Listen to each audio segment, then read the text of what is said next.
Welcome to our YouTube channel, The Alien Tales, and please ensure that you have subscribed. She showed me that reality has layers.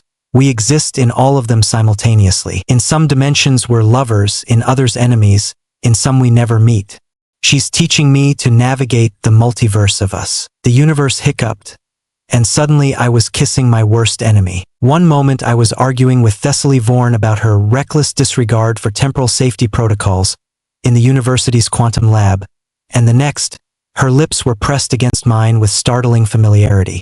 The taste of mint and rebellion filled my mouth before reality snapped back like a rubber band. "Did you just?" she started, stumbling backward into a rack of expensive equipment. "I absolutely did not," I protested, though my traitorous heart was doing gymnastics. That was clearly a dimensional bleed-through. Thessaly's green eyes narrowed.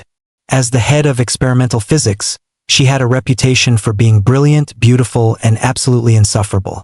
Her wild auburn curls seemed to crackle with static electricity, or maybe that was just the aftermath of whatever had just happened. "Rutherford Blackthorne," she said, using my full name like a curse word. "If this is some elaborate prank to get me to shut down my multiverse mapping project, why would I need to prank you when your project is already a walking disaster?" I shot back, adjusting my glasses nervously. "Just last week you nearly created a paradox that would have erased the invention of pizza." She opened her mouth to argue, then paused. "Wait, how do you know about the pizza incident? That's classified." Before I could answer, the air around us shimmered again. For a split second I saw another laboratory. One where Thessaly wore a wedding ring that matched mine, where we worked side by side instead of in constant opposition. Then everything went black. I woke up on Thessaly's couch, which was weird because I'd never been invited to her apartment before. Also weird, she was gently stroking my hair while reading a book titled Interdimensional Romance, a practical guide. "Oh good, you're awake," she said without looking up. "I was starting to worry that the dimensional displacement might have scrambled your neural pathways permanently." I sat up too quickly, immediately regretting it as the room spun. "What are you talking about? And why do you have a book about?" I grabbed the tome from her hands. "This can't be real." "Chapter 7 is particularly illuminating," Thessaly said, completely calm. "Apparently, what we experienced is called quantum emotional entanglement. It happens when alternate versions of ourselves from other dimensions start bleeding through. That's not a real scientific term. Tell that to the version of us that's been happily married for 5 years in dimension C, 7439. She showed me a page with what looked suspiciously like wedding photos. "Or the version where you're my research partner and we've won 3 Nobel Prizes together." I stared at the images. There we were, laughing over champagne, working late into the night, looking at each other like we actually liked each other. "This is insane," I muttered. "Insane? Rudy, we've been experiencing microjumps between dimensions all day. I've seen at least 12 different versions of our relationship, and in exactly 0 of them do we hate each other as much as we pretend to." "We don't pretend," I started, then stopped, because looking at her now, with her hair falling softly around her face and genuine concern in her eyes, I couldn't remember why I'd ever disliked her. "The equipment is still active," she said quietly. "We need to get back to the lab." The lab had transformed into something out of a fever dream. Holographic displays showed dozens of different realities playing out simultaneously like a cosmic television store. In one screen, Thessaly and I were arguing passionately before falling into each other's arms. In another, we were space pirates fighting side by side against robot ninjas. "Well, that one looks fun," I said, pointing to the pirate version. "Focus, Rudy." Thessaly was frantically adjusting controls. "The dimensional barriers are breaking down. If we don't stabilize the quantum field, we could get permanently scattered across the multiverse." "Would that be such a bad thing?" I asked, watching a version where we were apparently competitive ballroom dancers. "Some of these realities look pretty appealing." She spun around to face me. "You want to abandon our dimension? What about your research? Your life here?" "What life? I spend 18 hours a day in a lab, arguing with the one person who challenges me intellectually, going home to an empty apartment to eat cereal for dinner." I gestured at the screens. "At least in some of these realities I look happy." "You're happy here too, you idiot," she exploded. You just refuse to admit it. The machines around us began to whine and spark. Several screens flickered, showing brief glimpses of darker realities. Ones where we truly were enemies, where the world was ending, where one of us was missing entirely. Thessaly, what's happening? Emotional volatility is destabilizing the quantum matrix, she said, her voice tight with concentration. We need to find our baseline reality and anchor ourselves to it before. A massive surge of energy erupted from the central console, and suddenly we were falling through dimensions like leaves in a cosmic wind. We landed hard on cracked linoleum in what appeared to be a 1950s diner, complete with red vinyl booths and the smell of burnt coffee. The only difference was that outside the windows, galaxies swirled in impossible colors. "Welcome to Maureen's multiversal diner," said a waitress who looked suspiciously like my grandmother. "Y'all look like you could use some pie and perspective. This can't be real," I whispered to Thessaly. "Honey," the waitress said, "reality is relative. Y'all want coffee?" Thessaly nodded weakly. We slumped into a booth, and I noticed that her hand was shaking. Without thinking, I reached over and took it. She didn't pull away. "So," I said, "this is either an elaborate hallucination or we've stumbled into the most bizarre corner of the multiverse. Given our track record today, I'm voting for option 2. She squeezed my hand. "Rudy, I need to tell you something. The dimensional mapping project? I didn't start it for scientific glory." "Then why?" She looked embarrassed. "I kept having these dreams. Dreams about us. Different versions of us, living different lives, but always connected. I thought if I could map the multiverse, I could understand why." The waitress returned with coffee that tasted like liquid starlight. "Y'all are quantum soulmates," she said matter-of-factly. "Happens more often than you'd think. Your consciousnesses are entangled across dimensions. Most folks never notice, but scientists." She chuckled. "Y'all always gotta go poking at things." "Quantum soulmates?" I repeated. "Every choice creates a new branch of reality," the waitress explained. "But some connections transcend dimensional boundaries. Y'all found each other in every reality because you're meant to find each other." Outside, a comet made of pure music streaked across the sky. The diner dissolved, and we found ourselves in a dystopian laboratory where everything was chrome and shadows. This version of Thessaly wore black leather and had a scar across her left cheek. This version of me apparently had a goatee and a serious attitude problem. Finally, evil Thessaly purred.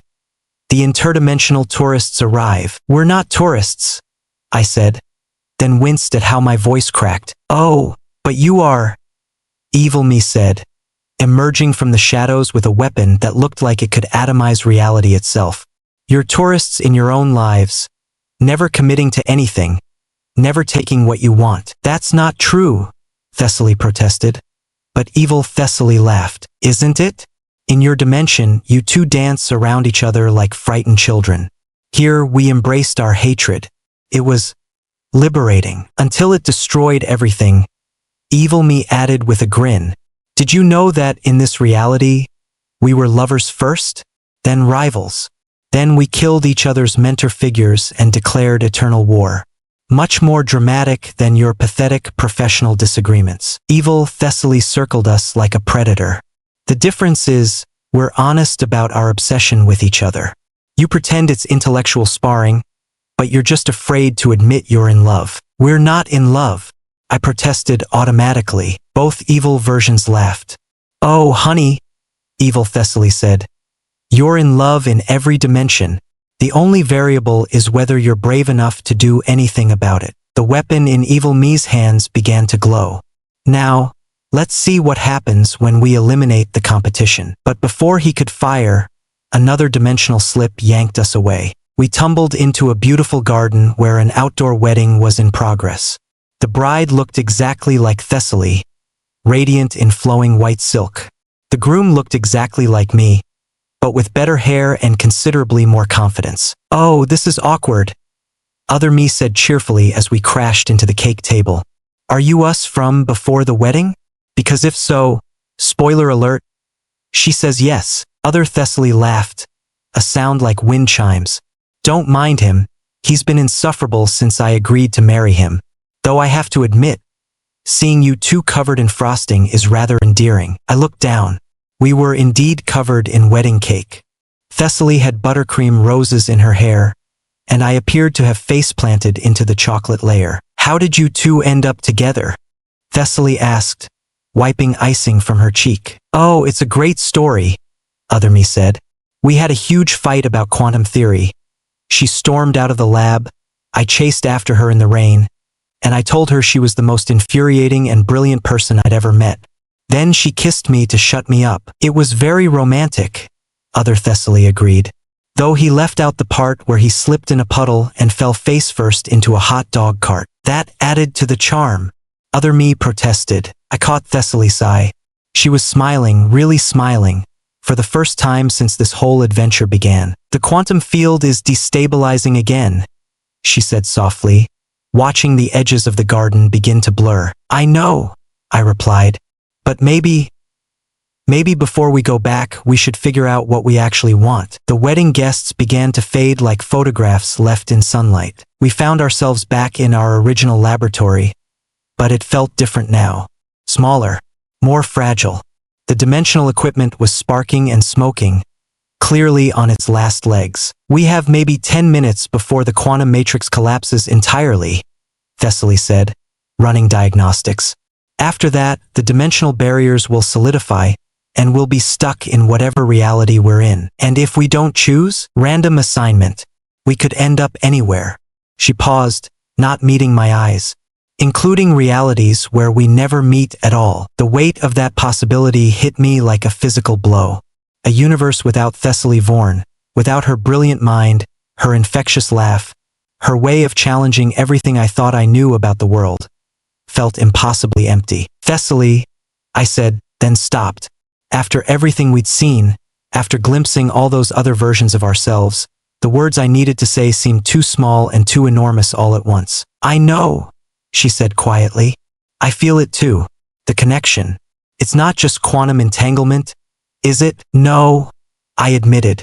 It's not. She finally looked at me, and I saw my own wonder and terror reflected in her green eyes.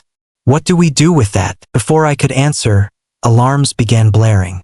The dimensional screens flickered rapidly through dozens of realities. Some beautiful, some terrifying, all of them featuring us in various states of togetherness and separation. Choose, she said urgently, her hands flying over the controls. We have to choose which reality we want to anchor ourselves in. What if we choose wrong? What if we don't choose at all? The laboratory began to shake, and I realized we were running out of time to decide our own fate. There! Thessaly pointed to a screen showing a reality that looked almost identical to ours, with one crucial difference. In it, we were working together instead of against each other, laughing over shared discoveries, completely comfortable in each other's presence. That one, I asked. It's close enough to our reality that the transition should be stable, but different enough that... She stopped, blushing. That we might actually have a chance. A chance at what? At not being idiots about this, she said, gesturing between us. At maybe seeing what happens if we stop pretending we don't care about each other. The building shook again, more violently this time. Cracks appeared in the walls, and through them I could see the swirling chaos of the space between dimensions. Thessaly, if we do this, there's no going back. We'd be choosing to fundamentally alter our reality. Haven't we already altered it? She grabbed my hand. The moment we saw those other versions of ourselves, the moment we realized what we could be, we can't unknow that. She was right. Even if we somehow managed to return to our original dimension unchanged, I'd spend the rest of my life wondering about the road not taken, about the realities where I was brave enough to admit how I felt. Okay, I said, but if we end up in the dimension where we're competitive ballroom dancers, I'm blaming you. Deal? She laughed, even as tears streamed down her face. On 3, the laboratory began to collapse around us, reality folding in on itself like origami in reverse. 1, she said. 2, I replied. Together, 3. We leaped into the screen just as our world dissolved into quantum foam. I woke up to the smell of actual good coffee and the sound of Thessaly humming while she worked. We were in our laboratory, but it was different, organized jointly instead of divided into hostile territories, with both our names on the door and a photo of us receiving some sort of scientific award together. "Morning, sleepyhead," she said without turning around.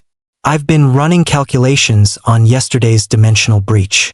I think we can use the data to revolutionize our understanding of quantum consciousness." Yesterday, I sat up from the couch in the corner. Apparently, this version of me sometimes napped in the lab. "How much do you remember?" "Everything," she said, finally turning to face me.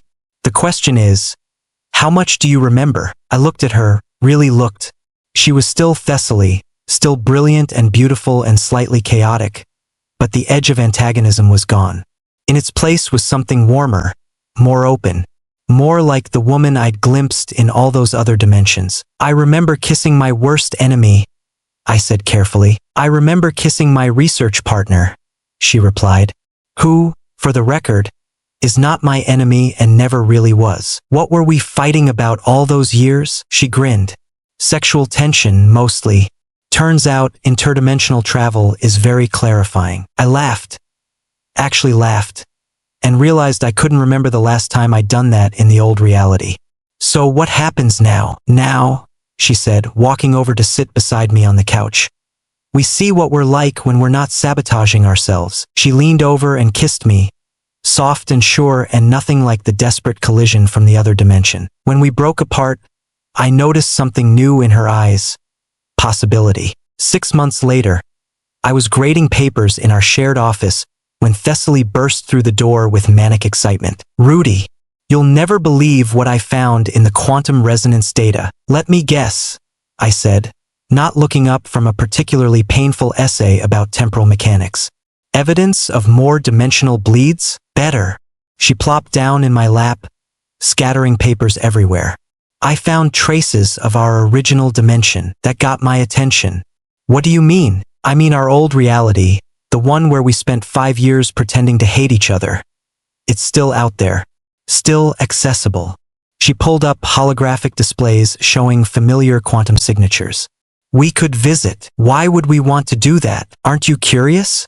What happened to the versions of us we left behind?" I considered this while she played with my hair, a gesture that still felt miraculous after months of practice.